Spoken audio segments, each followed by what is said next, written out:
Hey there. If you enjoy my work, please take a moment to like the video. I need your help if I'm going to resurrect this channel. Imagine staring down the headlights of an oncoming vehicle, bracing yourself for a head-on collision. I've been there, and I can tell you it's no fun. But what if you had the power to remove yourself from that moment at the very last second? To escape into another reality to save your own life? Could such a thing be possible? Listen to this story, and let me know what you think the truth really is. A warning to any of those viewers who might find mental health issues disturbing. This story deals with that quite a bit. Dear Mr. X, my name is Teresa. I'm 49 years old. I've heard some of your stories about glitches in the Matrix. The story about how your dad was shot. It was pretty crazy. However, the account of your friend in the military, the one who inexplicably missed a chunk of time, was a special one for me. I was particularly keen on that one because it was my first time hearing a story I could identify with. That kind of thing has happened to me on many occasions throughout my whole life. When I was a child, I experienced missing time very often. In fact, and I know it may sound crazy, I believe I had the ability to consciously control how and when I missed time. I used to think of it as a sort of daydreaming. Wherever I was, I could always take a trip to this other place, where everything and everyone was different, and play there for a while. While I was there, I guess my physical body was on autopilot or something. I really didn't know or care what was going on with it, to be honest. Whenever I was ready, I would simply drop back into my original reality, in the middle of whatever happened to be going on. One time, I came back to my body and heard my dad yelling frantically. He was telling me to come back onto the sidewalk. When I looked around, I suddenly realized I was standing in the middle of a somewhat busy street. That was the last time I checked out of this reality on purpose. As the years went by, I noticed that my control over this ability has waned. It still happens once in a while, but seemingly more as a reflex. Recently, I was driving home from a friend's house. During the ride, I noticed my phone had fallen onto the floor in front of the passenger seat of my car. Thinking I could grab it quickly, I reached for it. I realized that was a terrible idea, but I've got to be honest, that's what I did. As soon as I got a hold of it, I felt my tires drifting to the right and onto the gravel past the shoulder of the road, prompting me to yank the steering wheel back the other way. Unfortunately, I overcorrected and ended up crossing the dividing line. My car sailed straight into the other lane. As I lifted my head and tried to regain control, my eyes were nearly blinded by the headlights of an oncoming vehicle. The next thing I knew, I was waking up in my own bed to the sight of my young niece asking me what happened. I glanced over at the clock and saw that it was 11:30 p.m. I quickly sat up and realized that I was fully dressed in my pajamas, which I normally only wear in wintertime. I walked out into the living room to find all my things in disarray. Pillows, papers, and rugs all seemed to have been blown to one side of the room. I slowly began to remember what happened before I woke up. I went into the garage to check my car, thinking I was, or should have been, in a car accident. I wiped my finger across the hood. It was thick with dust, which was not how I last saw it. Even stranger, there wasn't a scratch on the body that wasn't there before. Believe it or not, it gets even weirder. I turned the garage light on, and I could see that the inside of the car was covered with hundreds of dead leaves. I never did figure out what happened to me that night. Some people describe these events as glitches in the Matrix, but sometimes I feel like I myself am a glitch. I've never felt like this world was my home. I feel like an alien or a misplaced, unwelcome presence here.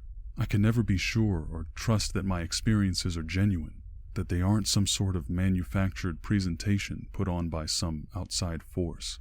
Even my birth into this world is a mystery.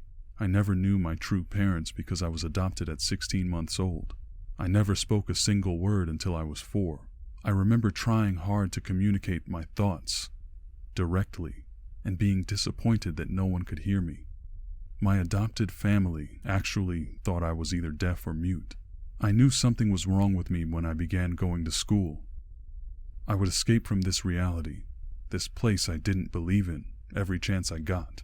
I coped with what I perceived to be my hostile, unfamiliar surroundings by escaping into that other world. It took me until the age of 10 before I finally tried abandoning the idea that I didn't belong here, that the existence I was meant for was out of my reach. I decided to try assimilating into the world I had in front of me, even if it was a lie. I dropped out of school at 16 to get a job. I tried moving from one religion to the next, searching for some semblance of meaning, only to find disappointment and ulterior motives. I ended up meeting a man, fell in love, got married, and had a child. As soon as I found out about my pregnancy, I actually knew it was a girl. When I gave birth, I had no pain at all, even without any drugs. The doctor laughed and said not to bother coming to the hospital next time. For the next 12 years, I slowly forgot my past life. I watched my daughter grow into a beautiful young woman and enjoyed a wonderful life with my husband. That is, until one beautiful Sunday morning, he took his own life right in front of me. Whatever his reasons were, he took them with him to his grave. That day, my so-called matrix finally fell apart. Its pieces shattered and fell around me in sharp, jagged shards. Left behind was the framework I had always known in my youth, full of the dark truths I struggled to forget over the years. My daughter and I went to stay with friends, and once again I slowly began to lose touch with this reality. I became like a husk, shuffling through every day with no will or drive, an empty vessel devoid of soul and spirit. I felt like I was being punished for letting myself get too attached to this world, a place where I was never truly meant to exist in the first place. The stress caused me physical pain, and I realized it was the first pain I had ever felt in my entire life. Until that time, pain was a foreign concept to me. Being without pain was so normal that I never fathomed or understood the idea of it. The feeling of pain was so overwhelming that one day I laid down on my bed and began pondering ways to end my own life.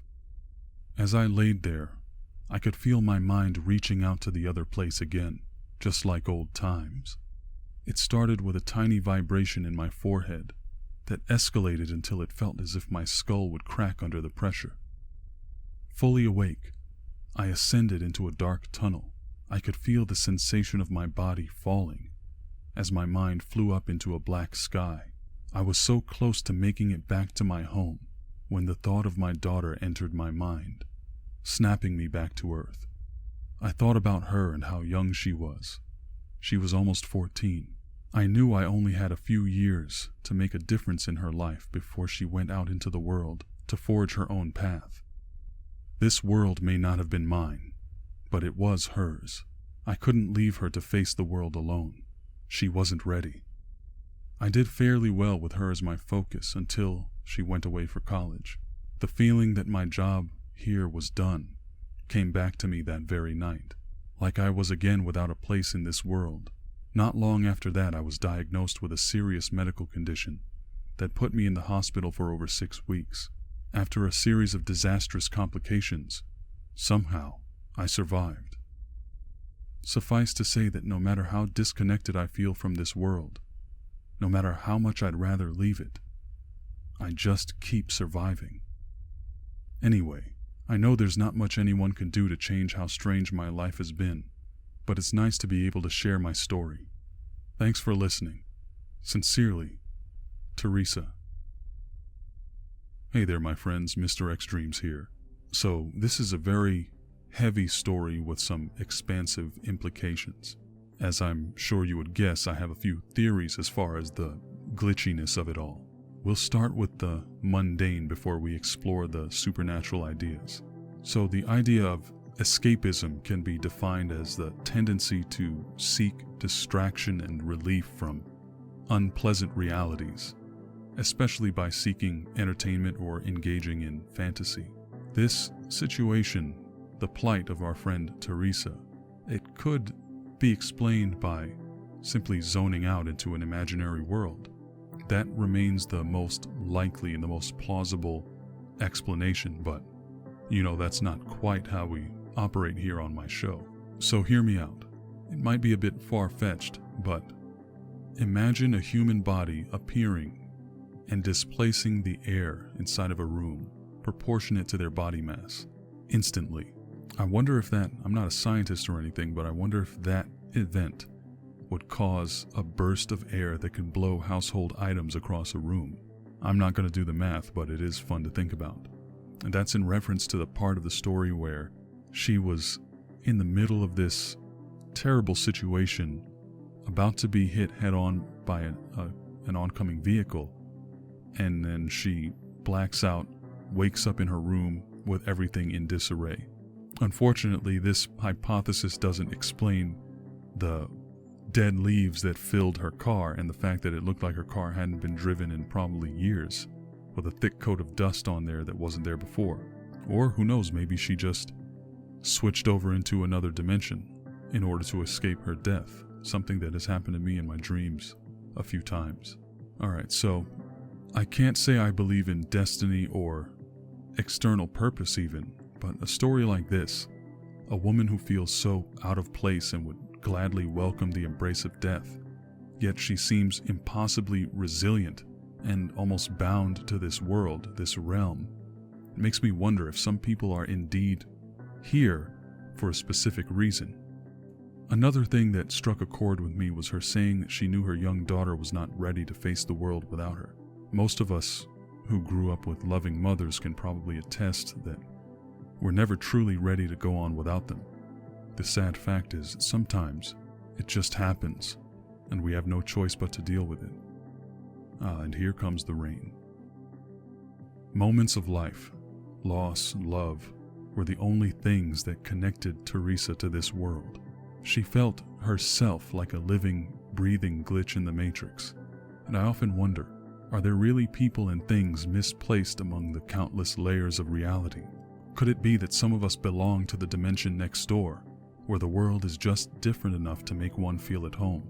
If you are among those who feel that sense of misplacement, my friend, I can say only this: you are here with us, and we are in this together. Remember that regardless of how the world treats you, I believe in you. I believe you have the potential for great things. If you put your mind to it, you can find a purpose for yourself. You're more capable of that than you think. By the way, I reached out to Teresa to see how she's been doing, because she sent me this story about 4 years ago, and I haven't heard from her since. But she did respond, and she said that she and her daughter are doing great, so no need to worry about her. She's doing fine. Anyway, let's see what insights can be found in the live chat section. If you want to get involved and maybe even be a part of a future video, turn on your notifications so you catch me live reading these stories before I post the videos. So, my questions to you: what do you think about the exploded bedroom? What about the car full of leaves? That's crazy to me. How do you think she avoided the head-on collision? Let's see what the dreamers had to say. Alright, so, got a lot of dreamer comments here. Blue Silver asks, is there a support group for inexplicable existential fish out of water? I honestly, I don't know, and I don't know if it's a big enough or a widespread enough issue out there that there's a demand for it. Maybe if, 1 out of 100 people were feeling like they belong in another dimension or another world, there probably would be a support group for that. But what I do know is that there are a lot of people that can help out there if you are having some kind of struggles with your existence and your place in the world. There's lots of people to help with that. I would prefer someone who's more of the scientific ilk for such a thing. I don't really like people getting their religion ideologies and forcing that into the person's mind, because those things can only go but so far before, sometimes they could fall apart. And if that's what you're relying on and it falls apart, then your whole foundation can get messed up. So people shouldn't be afraid to seek help and seek therapy, mental health therapy if needed. It's nothing wrong with it. It's just part of being a human being right now.